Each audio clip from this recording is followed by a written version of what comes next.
Hola, vamos a hablar hoy de las demencias y de los trastornos conductuales asociados a las mismas. Vamos a hacer hincapié en esta clase en estos últimos, ya que ustedes han podido tocar y ver este tema en otras asignaturas,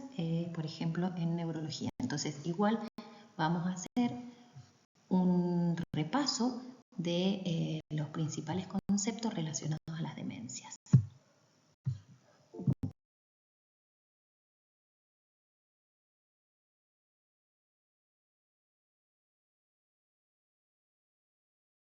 ¿De qué entendemos por demencia? Bueno, demencia es un término que se utiliza mucho y generalmente no muy bien, y vamos a tomar un concepto muy global, que para mí es muy descriptivo, que cuando hablemos de demencia vamos a hablar de un deterioro de la función intelectual respecto a un estado previo, conocido o estimado, que interfiere con las actividades de la vida diaria y que es independiente del nivel de conciencia del paciente. Cuando hablamos de demencia, vamos a hablar de un síndrome, es decir, de un síndrome demencial. Este síndrome puede tener diversas etiologías, puede ser degenerativa, vascular, traumática, desmielinizante, neoplásica, infecciosa, inflamatoria, sistémica o tóxica. Y en general vamos a pensar como un cuadro que es irreversible, que esto va a depender mucho de cuál de estas sea la causa. Nos vamos a ir unos poquitos años para atrás y vamos a tomar la clasificación y cómo el DSM consideraba que se podía diagnosticar una demencia. El DSM-4 decía que la presencia de múltiples déficits cognitivos debían manifestarse por, punto 1, el deterioro de la memoria, y asociado, sumado a este deterioro de la memoria, podían sumarse otras alteraciones cognitivas, que podían ser la afasia, un trastorno en el lenguaje, la apraxia en los movimientos con un fin, la agnosia, que es el reconocimiento, y o las alteraciones de las funciones ejecutivas. Con los criterios de demencia o síndrome demencial del DSM-4, hay acá algunos puntos que he resaltado que son muy importantes porque todavía y aún hoy estos se han rescatado y se siguen sosteniendo, que es que este falla o déficit cognitivo tiene que ser lo suficientemente importante y significativo para afectar la actividad laboral o social y que representan una merma importante comparado con el nivel previo de ese paciente. Otras, como siempre, el DSM lo que va a hacer es descartar otras causas, ¿no?, que pudieran generar síntomas parecidos. Y otro que yo lo he destacado en rojo es que estos déficits, ya sea de la memoria o de las otras funciones ejecutivas, no aparecen exclusivamente en el transcurso de un delirium, es decir, que no se explican solamente por una alteración de conciencia. Acá quiero marcar algo muy importante. Este término de trastorno neurocognitivo mayor surge a través de los consensos que van definiendo los grupos de consenso especialistas, los DSM. Los DSM son los manuales diagnósticos y estadísticos de los trastornos mentales. En su última versión, que es el DSM-5, que fue publicado ya hace 10 años, ocurre un cambio muy importante respecto a las versiones anteriores, que era lo que estábamos viendo el DSM-4, que hablaba de demencia, y cuando decía que podíamos hablar de demencia, sí o sí, dentro de los criterios, destacaba el trastorno de memoria. Uno de los grandes cambios es, primero, el nombre. Ya no hablamos de síndrome demencial, sino que vamos a hablar de trastorno neurocognitivo mayor. Y este trastorno neurocognitivo mayor podemos ver que prácticamente se equipara a el concepto previo o la terminología previa de síndrome demencial, en donde tiene que haber un declive cognitivo significativo comparado al rendimiento previo, como decíamos recién, pero acá la gran diferencia es que en el DSM-5 no se diferencia o no se considera que el trastorno memoria tiene que ser un criterio que tiene que aparecer sí o sí, sino que iguala a los diferentes o las diferentes formas de presentarse los trastornos cognitivos de la memoria, junto con otras posibilidades como es la alteración en la función ejecutiva, en el lenguaje, en la habilidad perceptual, en la cognición social, en la atención compleja. Y dentro de estos posibles dominios cognitivos que pueden estar alterados está la memoria. Dentro de los criterios, el siguiente es la preocupación en el propio individuo o en un informante de que ha habido un declive significativo en la función cognitiva y volvemos a hacer hincapié en que este deterioro debe ser sustancial, preferentemente documentado por un test neuropsicológico estandarizado o en su defecto por otra evaluación clínica cuantitativa. En esta versión del DSM y ya con todos los conocimientos que han surgido de las investigaciones en neurociencias de las últimas décadas, incorpora herramientas que hasta hace un tiempo no teníamos. Entonces era fácil hablar o escuchar de que tiene un síndrome demencial o tiene una demencia senil sin aportar más datos. Hoy estamos en un momento del conocimiento en donde las herramientas, por ejemplo, estos test neurocognitivos que nombra en su segundo criterio, son herramientas que están a mano, que las realizan neuropsicólogos, es decir, psicólogos que se han especializado en la toma de estas herramientas y de estas baterías cognitivas para poder acercarnos a algún perfil que lleve a un diagnóstico más preciso. Siguiendo con los criterios del DSM-5, vamos a hablar de trastorno neurocognitivo mayor. Entonces, cuando esos déficits cognitivos interfieran con la autonomía del individuo en las actividades cotidianas. Este concepto es clave y en realidad también era descrito así por el DSM-4, con otras palabras, pero hablaba de una alteración significativa en sus actividades sociales, laborales y sobre todo lo que nos interesa acá es recordar que estos déficits cognitivos o mermas respecto al nivel previo del paciente tienen que interferir con la autonomía del paciente. Eso es lo que va a definir si este paciente tiene una demencia o un trastorno neurocognitivo mayor del DSM-5 y lo diferencia de lo que es un trastorno neurocognitivo leve o menor. Antes, o en algunas bibliografías, lo van a leer como deterioro cognitivo leve, que es el DCL en sus siglas. Y la diferencia es que en el trastorno neurocognitivo mayor están afectadas las actividades de la vida diaria de la persona y no así en el deterioro o trastorno neurocognitivo menor, en el cual se pueden documentar esta disminución o merma en las funciones ejecutivas, pero que no alcanzan a alterar la independencia del individuo. Igual que el DSM-4, hay una importante aclaración, es que esta alteración cognitiva no se da en el contexto de un delirium, es decir, de una alteración de conciencia, y que tampoco se explica mejor por otro trastorno mental. ¿Cómo se llega a un diagnóstico de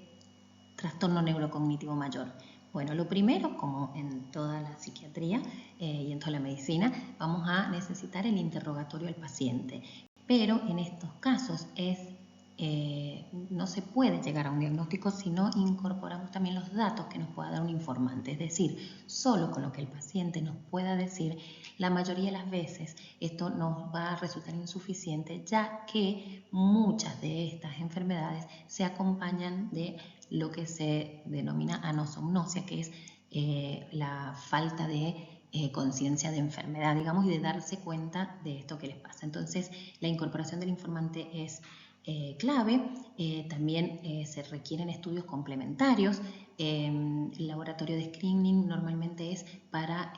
poder o confirmar o descartar causas de demencias secundarias a otras enfermedades médicas, lo mismo que el electrocardiograma, y las imágenes nos van a dar una gran información respecto a la posibilidad de alteraciones vasculares, de lesiones isquémicas previas, también si se observa en las imágenes, preferiblemente la resonancia magnética, si hay accesibilidad, nos va a poder mostrar si hay alteraciones en la cantidad de tejido cerebral, que es lo que se va a informar como aumento de los surcos o del sistema ventricular con atrofia o hipotrofia de algunas de las zonas de la corteza. En general, esto que es casi definitorio, digamos, para el que está buscando una posible causa de demencia,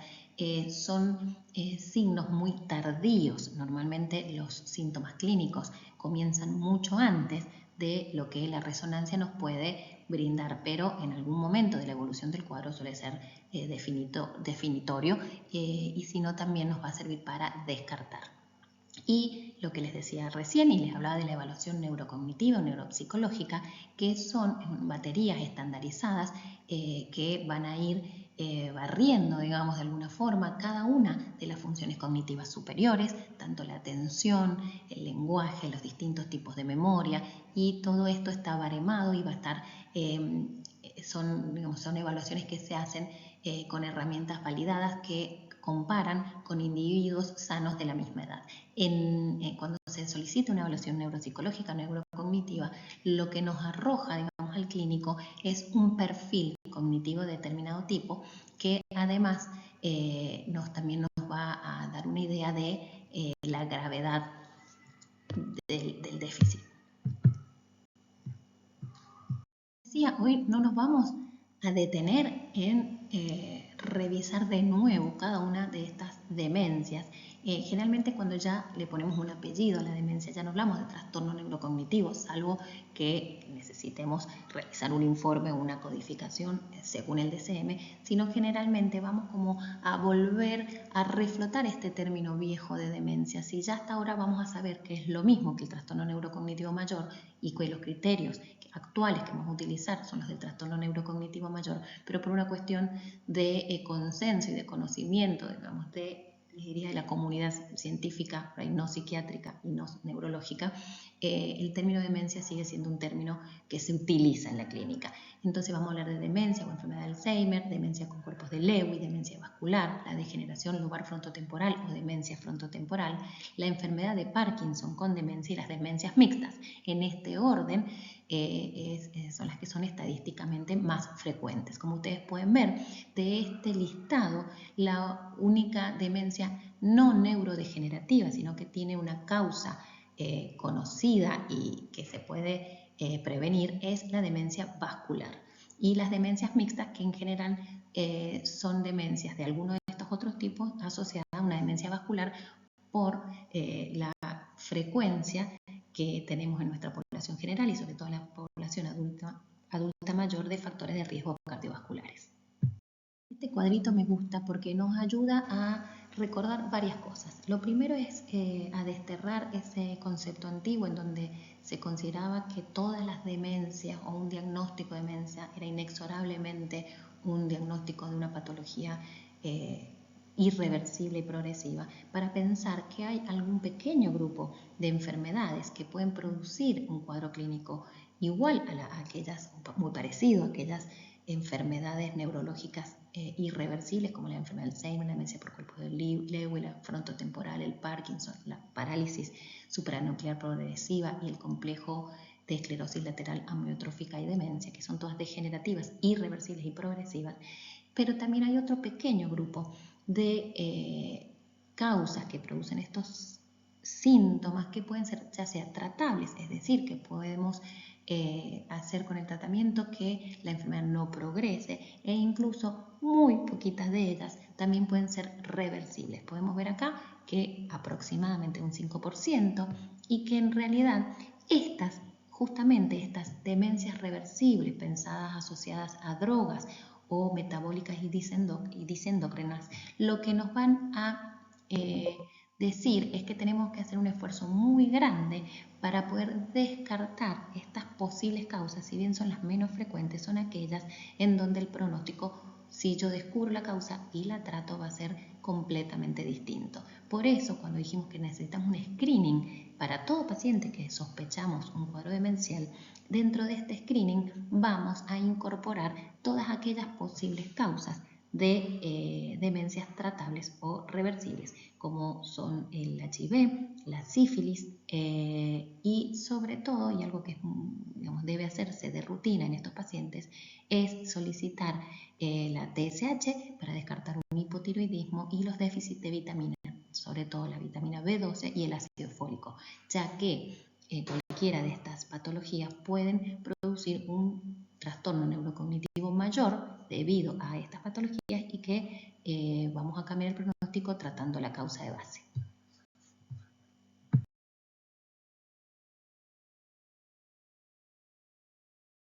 He hecho un repaso bastante rápido de los principales términos y conceptos que necesitamos manejar para poder sospechar en nuestros pacientes que estamos frente a un trastorno neurocognitivo mayor. Y recordando que es una patología que vamos a evaluar y estudiar siempre en equipo, porque vamos a necesitar al neurólogo y al neuropsicólogo y al psiquiatra para su abordaje. Vamos a describir los síntomas conductuales y psicológicos asociados a las demencias, que son los que en realidad como psiquiatras más vamos a tener que abordar. Estos síntomas, en sus siglas en inglés son los BPSD y en castellano SCPD, son estos síntomas que van a estar presentes en estas enfermedades, que siempre se los dejó un poco de lado, mirando con mucha más atención a la memoria, como si fuese el único síntoma que podía afectarse o el más importante. Como esto lo hemos ido dejando de lado, pensando que no es solo el Alzheimer la enfermedad que produce o que está asociada a las demencias, sino que hay otro tipo de demencias y que hay otros síntomas que van a estar ligados fisiopatológicamente a la misma alteración. Y estos síntomas pueden aparecer en cualquier momento de la enfermedad. En realidad incluso pueden ser, por ejemplo, como la demencia frontotemporal, muchas veces el primer síntoma que al ser un poco atípica esta presentación suele generar una tardanza en el diagnóstico. Estos síntomas entonces pueden ser la distorsión de la percepción, es decir, pueden haber alteraciones sensoperceptivas, pueden haber alucinaciones,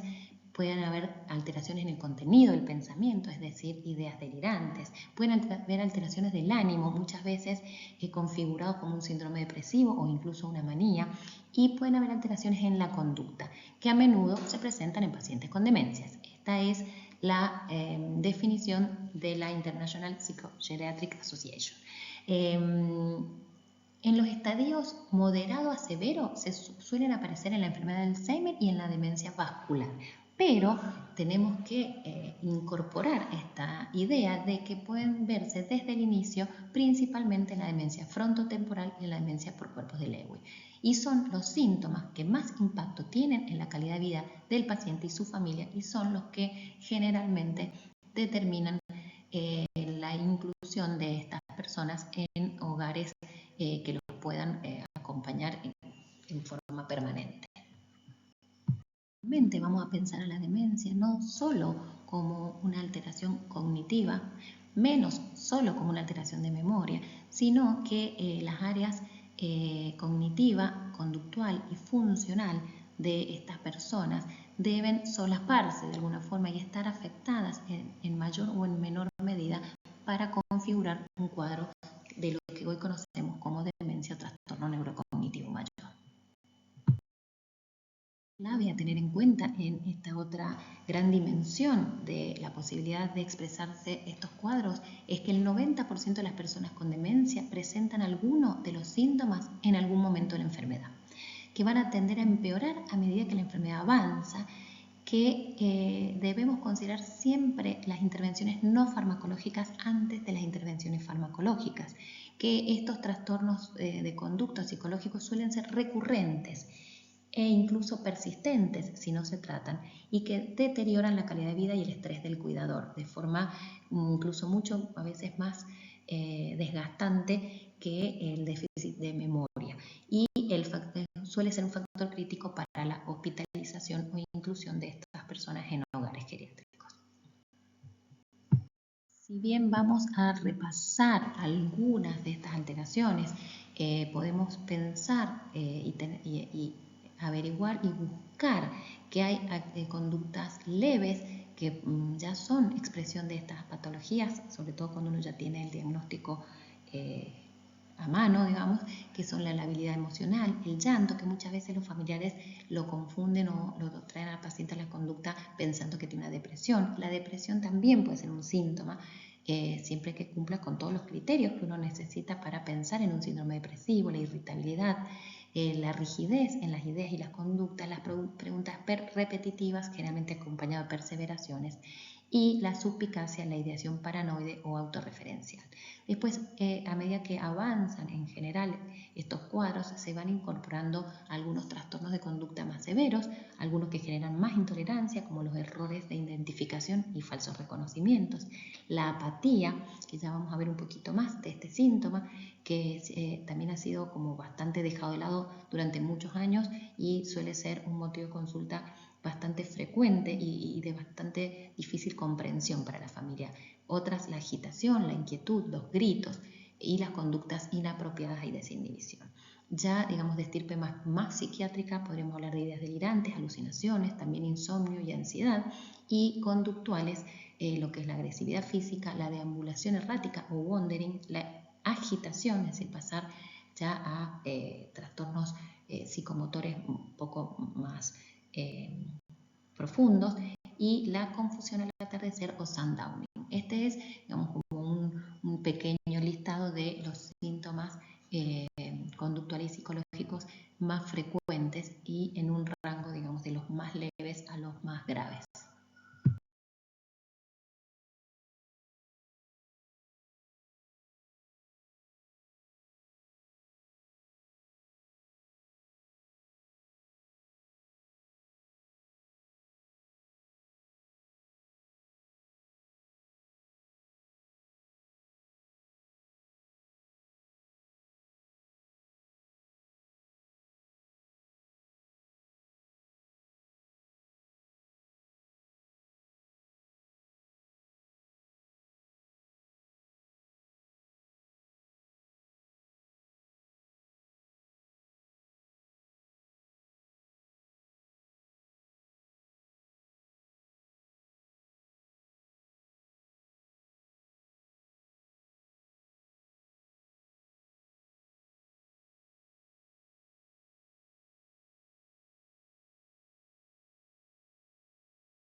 Según la IPA,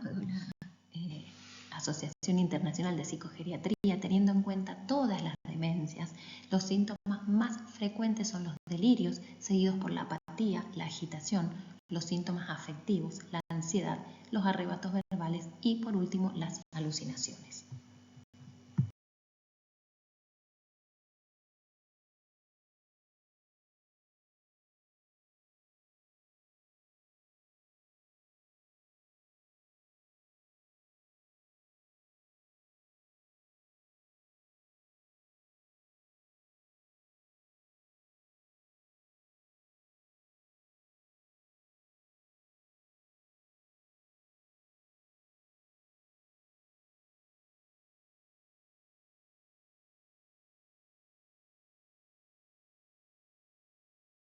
Cuando hablamos de depresión, tenemos que pensar que la depresión es una alteración, un trastorno anímico que es muy común en las personas mayores de 65 años, más común que en la población general y mucho más común si además esa persona tiene, por ejemplo, una enfermedad de Alzheimer, donde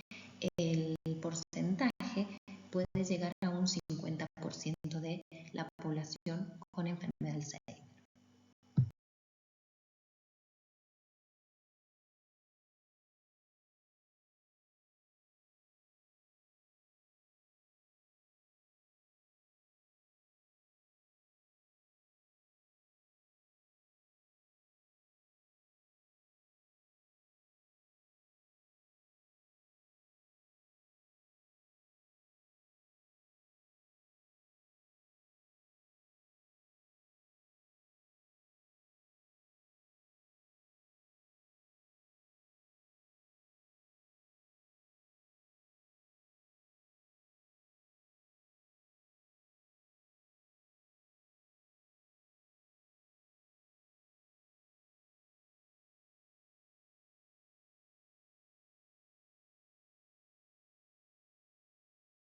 ¿Qué pasa cuando viene un adulto mayor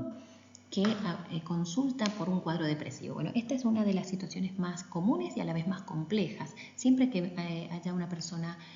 mayor que consulta por una depresión, tenemos la obligación de pensar que es posible que bajo esta presentación depresiva haya alguna enfermedad orgánica que la pueda estar generando. Dentro de estas enfermedades orgánicas también una de las factores de riesgo más importantes es que el paciente esté cursando una demencia. Si la demencia ya está diagnosticada y es claro, es más fácil. El problema es cuando el síntoma anímico es el motivo de consulta. Tenemos la obligación de evaluar y de investigar el posible inicio de una enfermedad de tipo demencial. Y el caso contrario también es cierto y también es muy similar, que son pacientes, sobre todo cuando ustedes ya vieron los cuadros depresivos, que uno de los síntomas a los que en general no se les dio demasiada importancia, pero se está viendo que pueden generar mucho de las limitaciones del cuadro anímico, son los trastornos cognitivos secundarios a los trastornos anímicos. Entonces tenemos un paciente que por ahí consulta, un adulto mayor, 65, 68, 70 años, que consulta por síntomas depresivos y síntomas cognitivos, en donde nuestro mayor esfuerzo debe estar en tratar de mejorar ese cuadro anímico, de investigar al paciente y poder definir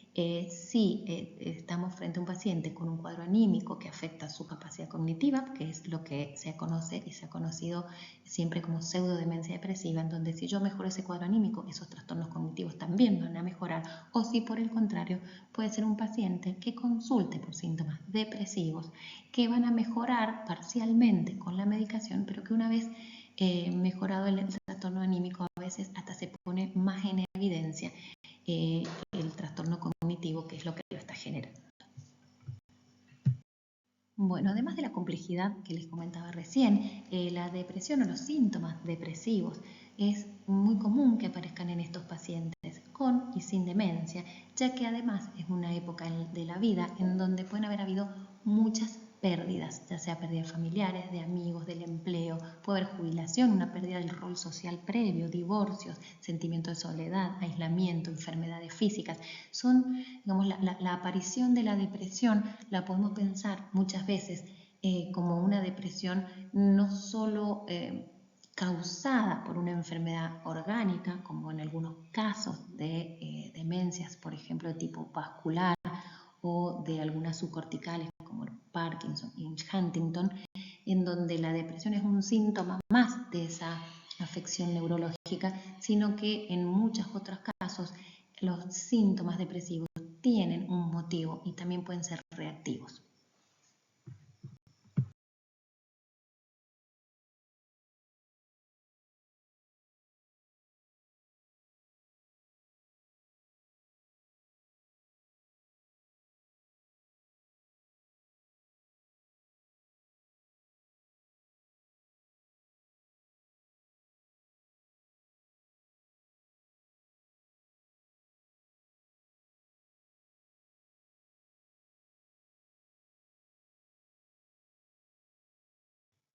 Para colmo, que dijimos que la demencia puede presentarse con síntomas depresivos, así como la depresión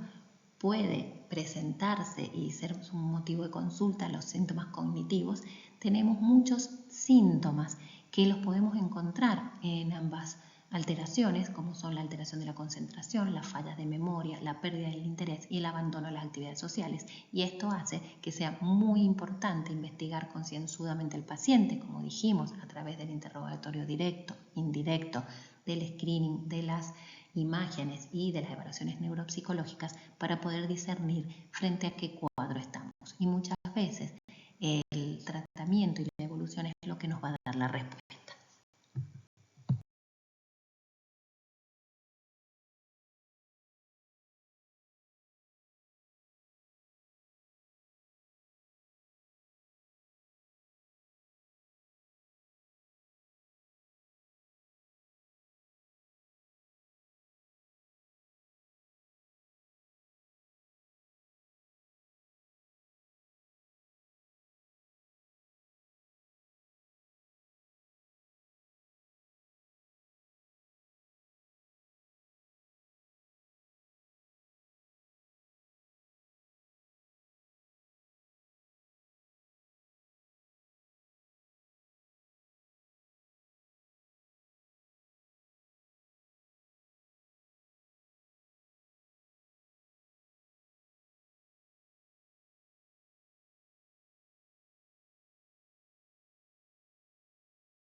palabra respecto a la apatía, ya que este síntoma ha sido un poco como desconocido y escondido, y últimamente se le ha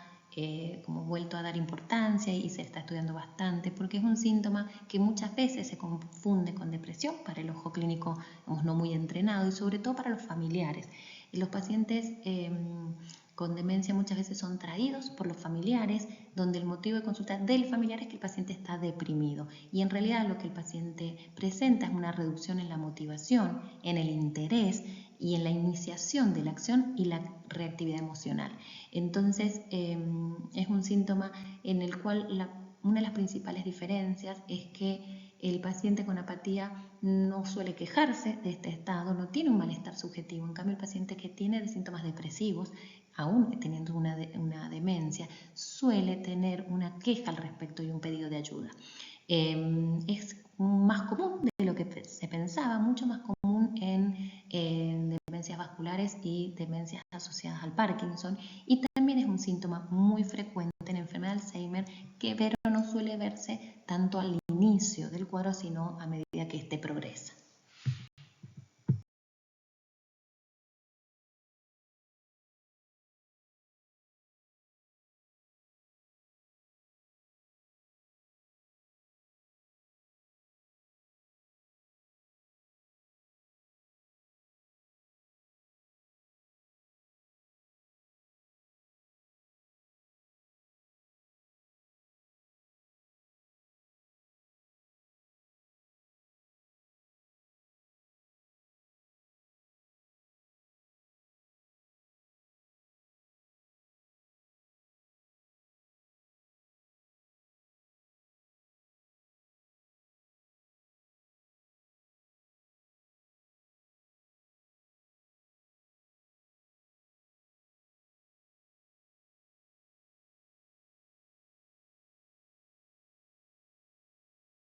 ¿Qué pasa cuando aparecen delirios o alucinaciones en estos pacientes?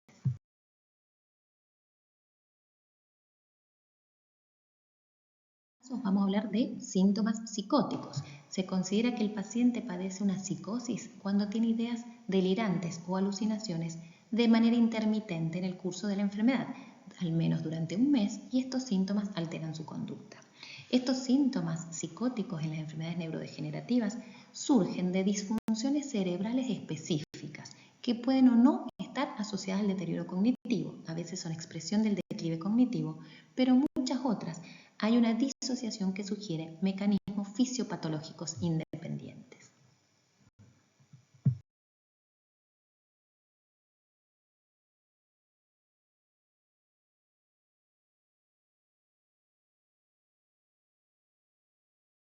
Las alucinaciones son más frecuentes. Las más frecuentes son las visuales. Recuerdan cuando vimos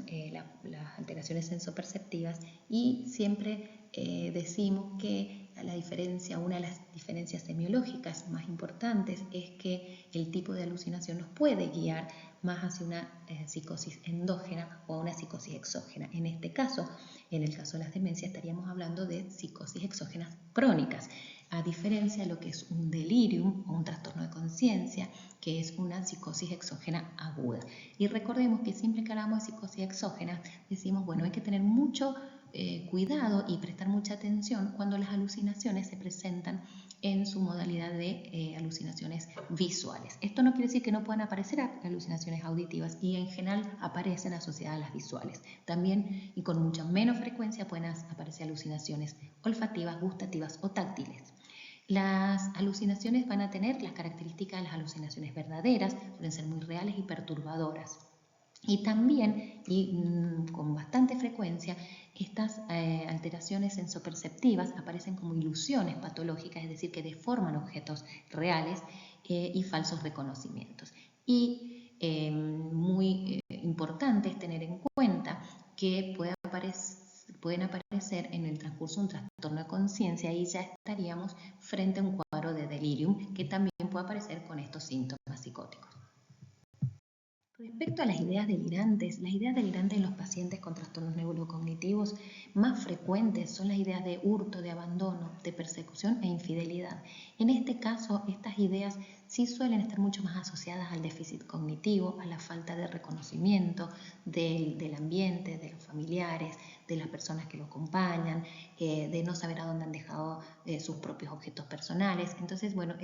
estas ideas no suelen ser de inicio en general, salvo en algunas cuadros específicos, como veíamos, por ejemplo, en la demencia por cuerpos de Lewy, sino que van a irse asociando al progreso de la alteración cognitiva.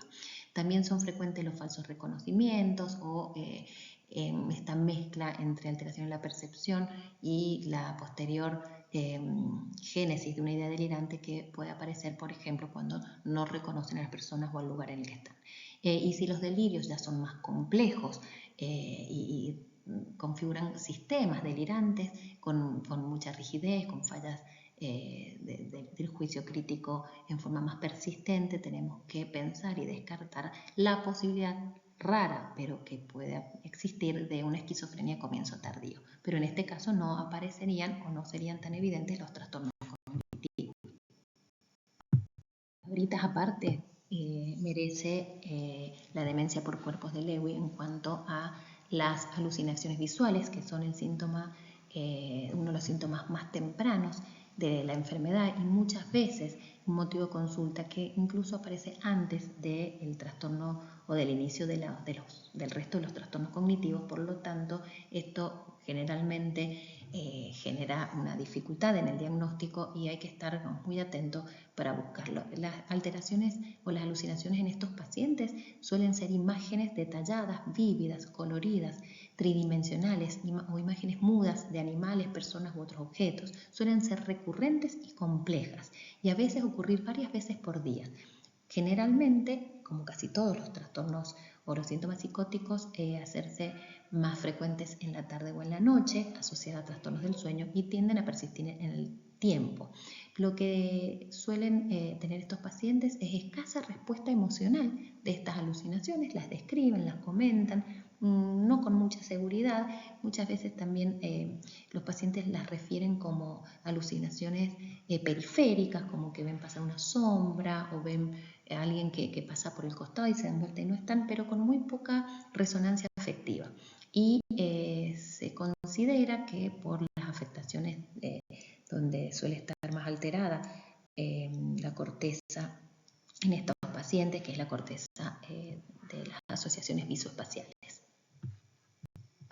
Vamos a hablar de la agitación y la agresividad, que son los síntomas más disruptivos que pueden presentar estos pacientes, son los que generan más sobrecarga en los cuidadores y realmente más dificultad también en el tratamiento. No hemos hablado de tratamiento, pero todos estos síntomas son difíciles de abordar a través de la farmacología, ya que muchos de los fármacos que utilizaríamos en personas más jóvenes están contraindicados o pueden generar muchos efectos adversos en estos pacientes. La agitación la podemos definir como una actividad inapropiada, ya sea verbal o motora, que no es juzgada por un observador como un resultado evidente de necesidades o de un cuadro confusional del paciente. Es decir, vamos a hablar de agitación y de agresividad en general fuera de la posibilidad de un delirium. El Sundowning es este síndrome o exacerbación de la agitación, la inquietud que presentan esas personas, típicamente en horas de la tarde y primeras horas de la noche. Y vamos a denominar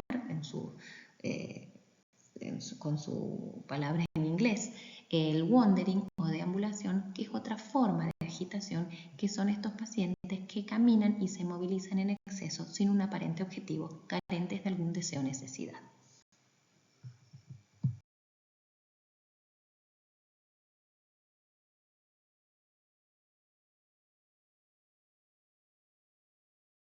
¿Cómo pueden configurarse estas conductas? Pueden haber conductas agresivas verbales,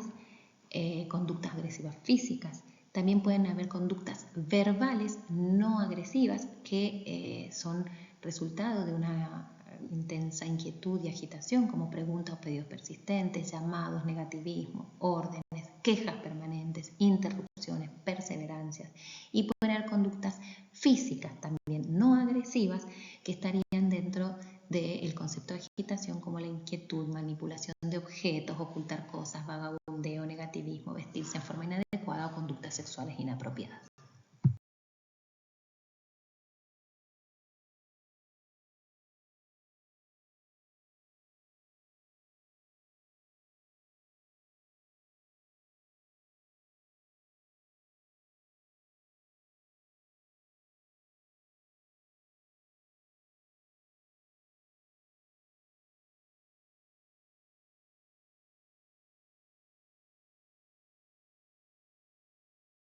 Con el delirium o síndrome confusional. Bueno, dijimos siempre que muchos de los síntomas que pueden aparecer en un paciente con demencia y que para llegar a este diagnóstico tenemos que excluir la posibilidad de un trastorno de conciencia, también tenemos que tener claro que uno de los principales factores de riesgo para que una persona desarrolle un cuadro de delirium o de trastorno de conciencia agudo es la existencia previa de una demencia. Por lo tanto, estos pacientes son especialmente vulnerables a la aparición de este trastorno de conciencia agudo que va a afectar o empeorar mucho los trastornos cognitivos que estos pacientes ya venían trayendo y sobre todo todos los trastornos conductuales. Las etiologías más comunes en estos pacientes son la infección urinaria, las infecciones respiratorias, la insuficiencia cardíaca y, muy importante, los delirium asociados u ocasionados por fármacos, principalmente que tengan acción anticolinérgica o GABAérgica. Hemos llegado al final de este pequeño recorrido en donde espero que haya quedado claro y que se incorporen todos estos nuevos conceptos, estas nuevas terminologías para que todos podamos trabajar hablando el mismo idioma, reconociendo los síntomas más importantes y trabajando y haciendo buenos equipos. Muchas gracias.